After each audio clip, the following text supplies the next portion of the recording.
Herkese merhaba. Bu videoda Excel 365'in en önemli fonksiyonlarından XLOOKUP'ı anlatacağım. Çapraz ara fonksiyonu.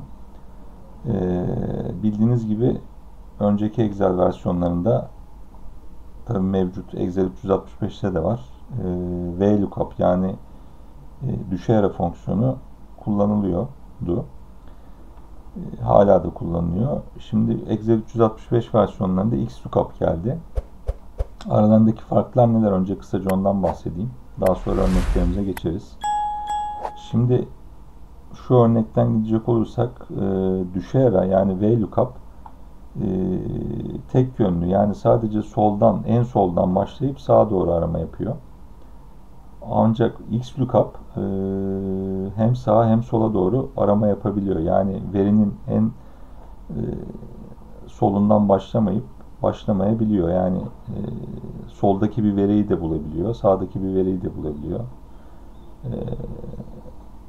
Aynı zamanda herhangi bir VLOOKUP'ta sıralama istiyor bazen. Ama XLOOKUP'ta herhangi bir sıralama istemiyor. Gerek yok.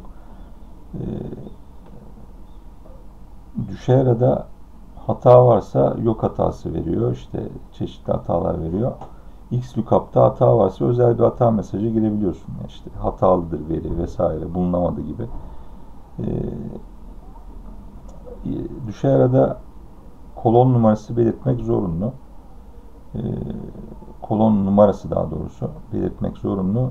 Ya da XLOOKUP'ta, çapraz arada kolon adıyla da çalışabiliyor. Yani numara vermeniz gerekmiyor. Şimdi bu tabloya dönelim. Bu tabloda çeşitli işte şehirler var. Dünyadaki, burada da plasiyerler var. Şimdi burayı silelim. Şimdi burada seçtiğimiz illere göre, şu il sütununa göre buradaki plasiyerleri buraya getirmek istiyoruz. I4 hücresine. Şuradaki plasiyerleri getirmek istiyoruz. Amacımız bu. Normalde düşey arada bunu yapamazsınız. Yapabilirsiniz. Onun da bir yöntemi var. Eleman fonksiyonu, choose fonksiyonu kullanarak iki yönlü arama yaptırılabiliyor. Ama onu biraz detaylı girmek gerekiyor. Eleman fonksiyonunda çünkü birinci, ikinci, üçüncü elemanlar var. Onları girmek gerekiyor. Hataya sebebiyet verebilir bu. XLOOKUP'ta bu çok daha kolay. Eşittir. Tabii İngilizce kullandığım için ben XLOOKUP kullanıyorum. Siz düşey ara diyeceksiniz. Çapraz ara diyeceksiniz. Türkçe kullanıyorsanız. Neyi arıyoruz? Bakın zaten burada lookup value, aranan değer diyor. Buradaki değeri arıyorum. Virgül, Türkçe ise tekrar ediyorum, siz noktalı virgül kullanın. Geçtik, bakın lookup array. Hangi aralıkta arayayım diyor. Hangi aralıkta arayayım diyor. D2 D10 aralığında. Buradaki illerin aralığını seçiyorum. Virgül, bakın return array, yani bulduktan sonra hangi değeri döndüreyim diyor. O da tabii ki neyi arıyorduk? Plasiyerleri arıyorduk. B2 B10 aralığını seçiyorum. Virgül, if not found, yani bulunamazsa ne yapayım diyor. Bulunamazsa tırnak içinde bulunamadı yazsın.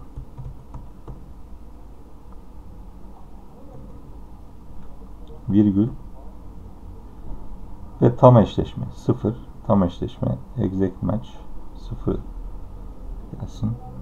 Parantezimizi kapatalım, enter'a basalım. Bakalım Dubai ilindeki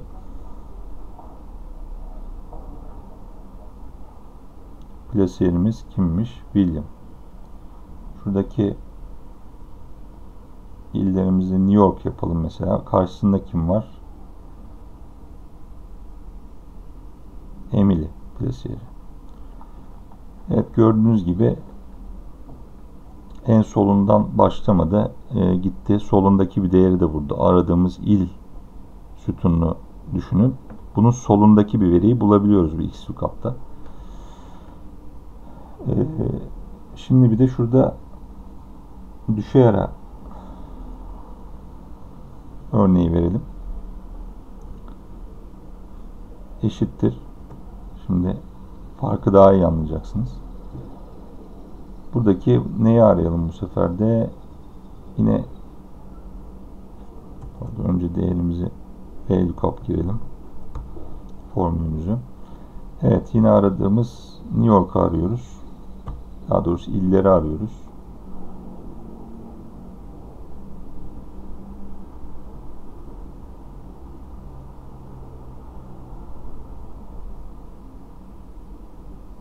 Bu sefer bakın aralığı şöyle seçiyorum.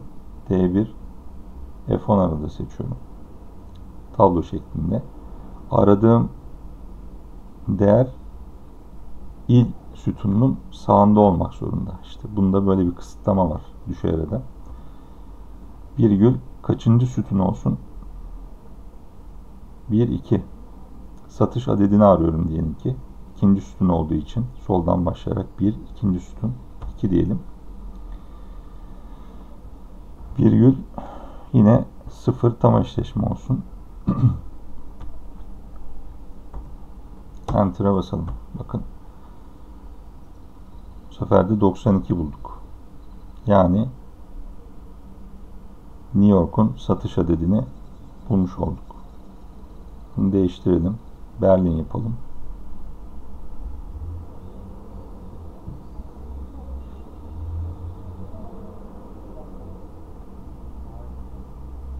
Berlin'in de 92'ymiş. Farklı bir şey değer olsun.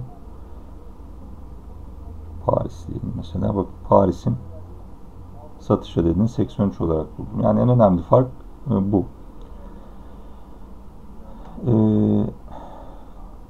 Değişik çaprazlar örnekleri var ama şimdi ben videoyu uzatmayayım.